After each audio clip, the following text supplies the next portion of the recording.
Pengemis tua itu pergi ke pinggir jalan, dan anehnya, ia menuju ke sebuah mobil yang tak asing, yaitu mobil berwarna merah yang dipakai oleh orang berkacamata waktu itu.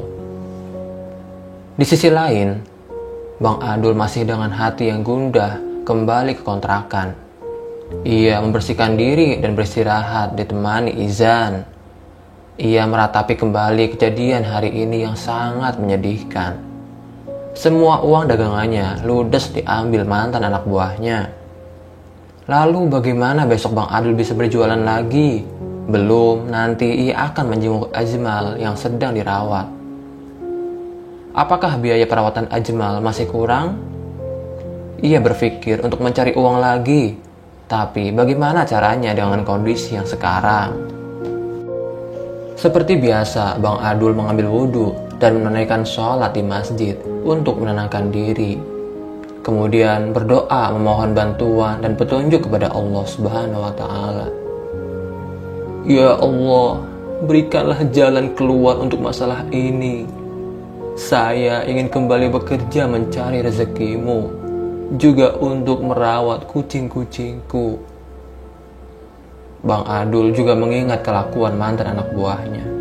Ia merasa sangat kesal kepada mereka. Lalu ia lanjut berdoa untuk mengutuk mereka.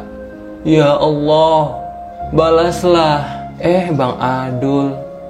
Tiba-tiba doanya terhenti dengan datangnya Ustadz Ahmad. Kenapa Bang Adul kok kelihatan sedih? Jadi begini Ustadz. Bang Adul menceritakan kejadian yang telah dialaminya. Karena Ustadz Ahmad lah satu-satunya teman curhat sekaligus pemberi arahan yang Bang Adul percaya. Oh begitu. Yang sabar ya Bang Adul. Semua yang terjadi pasti ada hikmahnya. Dan untuk masalah mantan anak buahmu itu, kita doakan yang baik-baik saja. Karena doa kita akan berbalik kepada kita. Maka dari itu, kita doakan semoga mereka diberikan hidayah oleh Allah Subhanahu wa Ta'ala. Rasa kesal Bang Adul mulai mereda dengan nasihat Ustadz Ahmad. Ia juga tidak jadi berdoa mengutuk para mantan anak buahnya itu. Waktu mulai larut malam, Bang Adul sebenarnya masih kepikiran untuk esok hari. Bagaimana ia bisa mendapatkan uang? Ya sudahlah, ia hanya bisa berserah diri kepada Allah Subhanahu wa Ta'ala. Ia pun mulai mengantuk dan tertidur. Waktu subuh tiba.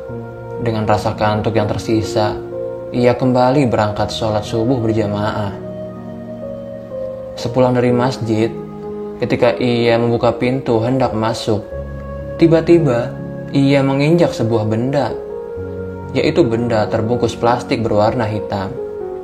Kemudian ia buka plastik itu dan terkejut. Ternyata terdapat segepok uang di dalamnya. Wah, uang siapa ini? Kenapa bisa ada di sini? Bertanya Bang Adul di dalam hati terheran-heran. Ia juga menoleh ke sekeliling, tapi tidak ada orang. Apa uang ini untuk saya ya? Tapi siapa yang menaruhnya di sini? Ia penasaran dan mengoreknya lagi isi plastik itu. Dan terdapat secari kertas bertuliskan, pergunakanlah uang ini dengan baik. Alhamdulillah. Ia langsung sujud bersyukur kepada Allah. Terima kasih ya Allah, Engkau telah menolongku melalui perantara uang ini. Siapapun yang telah memberinya, semoga mendapatkan balasan yang terbaik darimu ya Allah.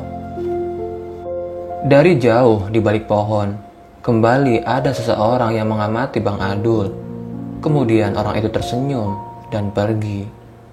Akhirnya dengan uang itu, Bang Adul berangkat ke rumah sakit hewan untuk menjenguk Ajmal. Sesampainya di sana, kembali Bang Adul berbincang-bincang dengan dokter mengenai perawatan Ajmal. Alhamdulillah, kesehatan Ajmal mulai membaik katanya. Tapi yang memprihatinkan adalah jika Ajmal ingin bisa berjalan kembali, Ajmal harus dioperasi dan biayanya sangat besar. Bang Adul menghitung-hitung uang yang tersisa, dan itu belum cukup untuk biaya operasi Ajmal. Ya sudah dok, Mungkin untuk sekarang saya belum ada biaya untuk operasi kucing saya. Jadi saya bawa pulang dulu saja ya. Baik Pak, kalau begitu silakan dibawa pulang. Dan jangan lupa selalu beri vitamin dan suplemen yang saya berikan ini. Ajmal pun dibawa pulang oleh Bang Adul. Turun dari mobil angkutan umum, Bang Adul berjalan menuju kontrakannya. Tapi lagi-lagi di jalan, Bang Adul bertemu mantan anak buahnya. Hehehe, ketemu lagi nih. Minggir kalian, saya tidak mau berurusan dengan kalian. Tunggu dulu, kau nggak tahu kan? Gara-gara kau, teman kami masih dirawat di rumah sakit sekarang. Apa? Dalam hati Bang Adul terhenyak. Pantas saja, kemarin saya hanya melihat mereka berempat. Terus mau kalian apa? Beri kami uang yang banyak untuk membayar biaya pengobatan teman kami. Kalau tidak, berarti kau juga harus merasakan yang teman kami rasakan. Ancam mereka sambil menodongkan celurit ke Bang Adul. Semakin bingung Bang Adul berpikir. Ia saja belum cukup mengumpulkan uang untuk biaya operasi Ajmal. Tapi ia juga merasa bersalah karena akibat perbuatannya, satu dari mantan anak buahnya masuk ke rumah sakit.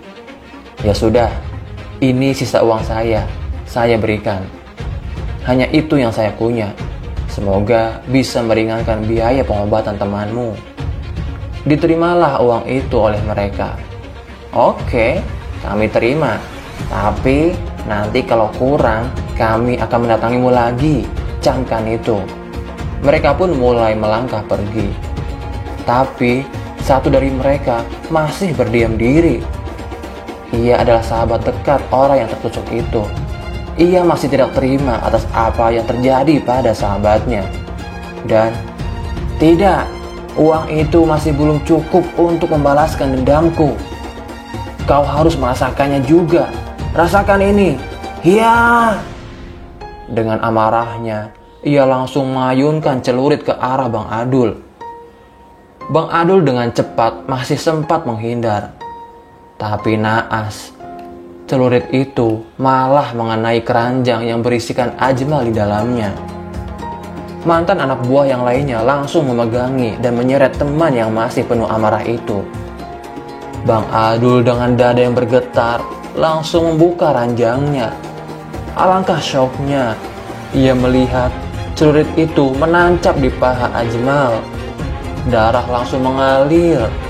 Ajmal berteriak mengeong kesakitan. Bang Adul juga berteriak, Ajmal, tidak, tolong, tolong. Sambil menangis, Bang Adul berteriak, khawatir Ajmal tidak bisa diselamatkan. Dengan sangat tepat waktu, datang mobil merah berhenti di depan Bang Adul. Ayo cepat naik, kita bawa ke rumah sakit segera. Sungguh beruntung. Orang dermawan berkacamata hitam itu sedang lewat jalan itu dan langsung menolong Bang Adul. Mobil itu pun langsung melaju dengan kencang menuju ke rumah sakit hewan.